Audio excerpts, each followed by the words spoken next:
নমস্কাৰ কৃষক বন্ধুসকল, আজি মই আহিছিলোঁ তামুলপুৰ জিলাৰ ভোলাঝাৰৰ মোহন কুলালৰ বাসগৃহত।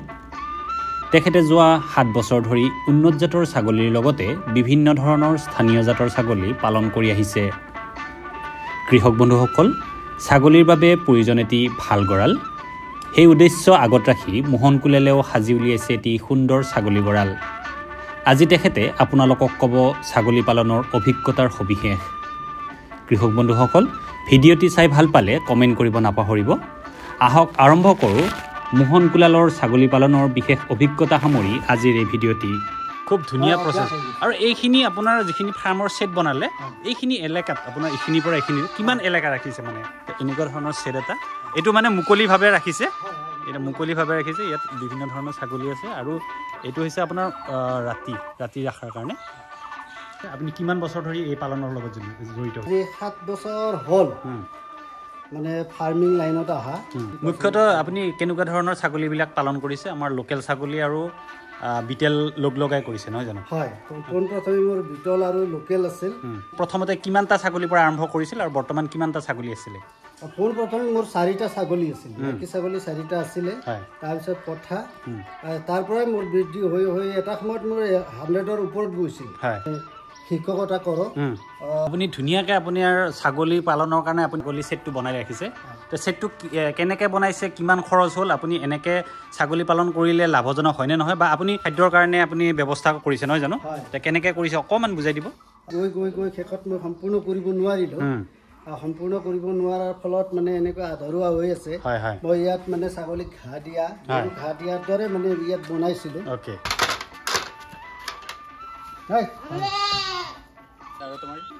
দাদা নমস্কাৰ, আপোনাৰ পৰিচয়টো দিব অলপ। নমস্কাৰ, মোৰ নাম শ্ৰী মোহন কুলাল, ঘৰ ভোলাঝাৰ উপৰকুটি, পোষ্ট অফিচ বাঙালীপাৰা। সদ্যহতে আমাৰ ডিষ্ট্ৰিক্টটো হ'ল তামুলপুৰ।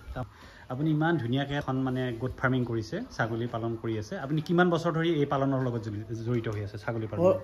এতিয়া কিমান বছৰ বুলি ক'লে, এনেই ছাগলীৰ ক্ষেত্ৰত আমি জড়িত, আমি জন্মলগ্নৰ পৰাই আছোঁ, কিন্তু কমকৈ আছিল পৰিমাণ। কিন্তু মই আজি 7 বছৰ হ'ল মানে ফাৰ্মিং লাইনত অহা।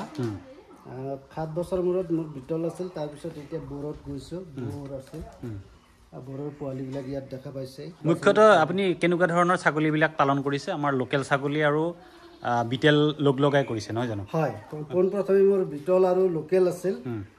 বিটল পঠা আনিছিলোঁ, পঠাৰ পৰা মই মানে লোকেলৰ পৰা বনাইছিলোঁ, তাৰ পৰা মানে কিছু অলপ মানে লাভান্বিত হ'লোঁ। তাৰপিছত মই দেখিলোঁ যে বিটলৰ আমাৰ এই এৰিয়াত মাৰ্কেটটো তেনেকৈ দেখা নোপোৱাৰ ফলত মই মানে বৰৰ দক্ষিণ আফ্ৰিকাৰ পৰা মানে অনা মহাৰাষ্ট্ৰৰ পৰা লৈ অহা মানে বৰ পালোঁ। সেই বৰৰ পৰা মানে ফাৰ্মিং লাইনটো আৰম্ভ কৰিছোঁ। আপুনি 6 বছৰ ধৰি এই ছাগলী পালনৰ লগত জড়িত হৈ আছে। হয়, নিশ্চিতভাৱে আপুনি প্ৰথমতে কিমানটা ছাগলীৰ পৰা আৰম্ভ কৰিছিল আৰু বৰ্তমান কিমানটা ছাগলী আছিলে? পোনপ্ৰথমে মোৰ 4টা ছাগলী আছিল, বাকী ছাগলী 4টা আছিলে। তাৰপিছত পঠা, তাৰ পৰাই মোৰ বৃদ্ধি হৈ হৈ এটা সময়ত মোৰ 100ৰ ওপৰত গৈছিল। এতিয়া কিন্তু আকৌ কমাই, মই এনে মানে শিক্ষকতা কৰোঁ, তেনেকৈ মানুহ মানে ৰাখিবলৈ পোৱা নাযায় কাৰণে এই বৰ্তমান মই অলপ কমাই লৈছোঁ। কিন্তু এতিয়া মোৰ বেছিভাগ চাউথ আফ্ৰিকান বৰৰ পোৱালি আৰু মাকবিলাকেহে আছে। আপুনি ধুনীয়াকৈ আপোনাৰ ছাগলী পালনৰ কাৰণে আপুনি এই ছাগলী ছেটটো বনাই ৰাখিছে। তো ছেটটো কেনেকৈ বনাইছে, কিমান খৰচ হ'ল, আপুনি এনেকৈ ছাগলী পালন কৰিলে লাভজনক হয়নে নহয়, বা আপুনি খাদ্যৰ কাৰণে আপুনি ব্যৱস্থা কৰিছে নহয় জানো? তো কেনেকৈ কৰিছে অকণমান বুজাই দিব। এই বস্তুটো মই ফাৰ্মিং লাইনত যোৱাৰ লগে লগে মই ইউটিউবত বহুখিনি চালোঁ। ফৰ্মুলাটো মই দক্ষিণ মানে ভাৰতৰ আমাৰ মহাৰাষ্ট্ৰৰে মানে প্ৰজেক্টটো দেখি মই তাত আকৃষ্ট হৈ এই প্ৰজেক্টটো ল'লোঁ। কিন্তু বস্তুটো বনাবলৈ আৰম্ভ কৰি গৈ শেষত মই সম্পূৰ্ণ কৰিব নোৱাৰিলোঁ। সম্পূৰ্ণ কৰিব নোৱাৰাৰ ফলত মানে এনেকুৱা আধৰুৱা হৈ আছে। মই ইয়াত মানে ছাগলীক ঘাঁহ দিয়াৰ দৰে মানে ইয়াত বনাইছিলোঁ। কিন্তু যিটো মিস্ত্ৰীসকলৰ মানে মোৰ যিটো মনৰ কথা, সেই কথাটো মিস্ত্ৰীয়ে সম্পূৰ্ণৰূপে বুজিব নোৱাৰিলে। বস্তুটো শেষত গৈ অলপ মানে লাইনত নপৰাৰ কাৰণে মই এতিয়া মানে বস্তুটো সম্পূৰ্ণ কৰিব পৰা নাই।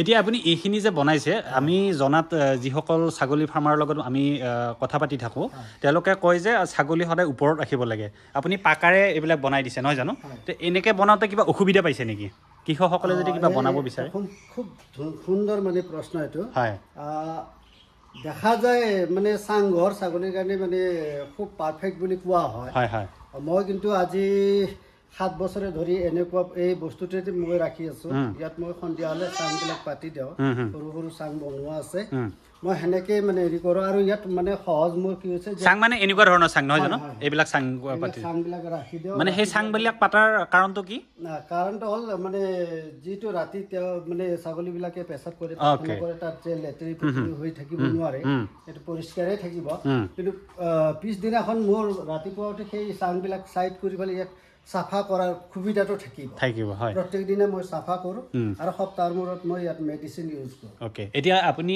এই ছেটটো বনাওঁতে ছাগলী যিখন ফাৰ্ম বনালে ইয়াতে আপোনাৰ দিশ আৰু প্ৰস্থটো কিমান দিছে আপুনি ইয়াত মোৰ বহল আছে 22 ফুট আৰু দীঘল আছে 60 ফুট অ'কে 60 ফুট আছে ইয়াত 5টা ৰুম মই বনাব খুজিছিলোঁ অ'কে 5টা ৰুমটো এতিয়া ৰুম আকাৰে মই বনাব পৰা নাই 5টা ৰুম কিহৰ কাৰণে বনাব আপুনি মানে বিভিন্ন ছাগলীৰ কাৰণে ছাগলীৰ মানে বয়স অনুযায়ী তাত ৰখাৰ বাবে প্ৰত্যেক কোঠালিত ৰাখিব এতিয়া আপোনাৰ এই ইমান ধুনীয়া এটা ছেট কৰিছে এই ছেটটো বনাওঁতে আপোনাৰ কিমান টকা খৰচ হৈছিলে ইয়াত সঁচা অৰ্থত ক'ব গ'লে ইমান টকা খৰচ হ'ল বুলি মই এতিয়া ডাঠিকে ক'ব নোৱাৰোঁ তথাপি এটা এজামশ্যন কিমান বুলি ক'ব পাৰে এনেই এতিয়া সদ্যহতে প্ৰায় মানে এই মানে জালি নেটবিলাক অনাৰ ফলত মোৰ প্ৰায় 3.5 লাখ মান হয় কিন্তু সেইবুলি মোৰ একদম মুঠ টকাইদি মানে ডাইৰেক্ট কৰা বস্তু নহয় ক্ৰমান্বয়ে অলপ অলপকৈ মই কৰি আছে সেই অলপ অলপকৈ মানে এইখিনি কৰি ইয়াৰ পৰা এতিয়াও মানে সম্পূৰ্ণ কৰিব পৰা নাই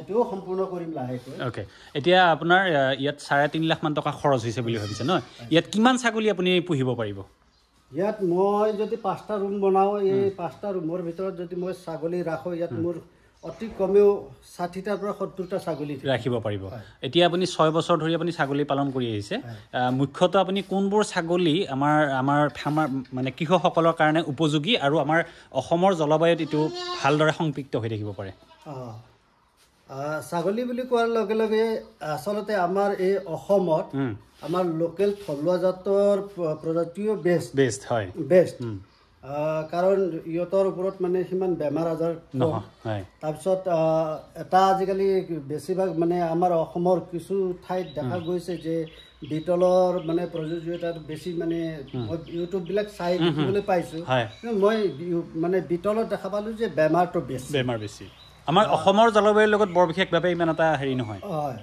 তাৰপিছত আন এটা প্ৰজাতি মই দেখিবলৈ পালোঁ মই যিহেতু ইয়াত আনি ফালে মই তাৰে খেতি কৰি আছোঁ বৰ প্ৰজাতিৰ মানে এইটো নেকি এইটোৱে ন এই পোৱালি 1 মাহৰ পোৱালি এই দুজনী 1 মাহৰ পোৱালি মানে মাইকী ছাগলী হয় পাঠি ছাগলী পাঠি আৰু খাই আছে হয় তাৰপিছত গতিকে বৰ এটা মানে উপযুক্ত আমাৰ অসমৰ বাবে মই কিন্তু বোৰৰ মানে অৰিজিনেল যিটো পাঠি সেই পাঠিবিলাক মই অনা নাই মই বোৰৰ পঠা এটা আনিছিলোঁ পঠা আৰু আমাৰ থলুৱা প্ৰজাতিৰ যিবিলাক ছাগলী তাৰ পৰাই বনোৱা এইবিলাক বনাইছে ন এতিয়া কওকচোন আমাৰ ছাগলীৰ মুখ্যতঃ আমাৰ যিটো অসমীয়া জাতৰ ছাগলী লোকেল জাতৰ ছাগলী বজাৰত চাহিদাটো যথেষ্ট আছে মাংসৰ কাৰণে নহয় জানো আৰু ব্ৰিডাৰৰ কাৰণে কোনবোৰ ছাগলী ভাল ব্ৰিডাৰৰ কাৰণে মইতো উপযুক্ততা একেবাৰে ভাল পাওঁ বোৰৰ প্ৰজাতিটো এনেকুৱা প্ৰজাতিৰ হয় আৰু দেখাতো ইহঁত বৰ সাইজ হয়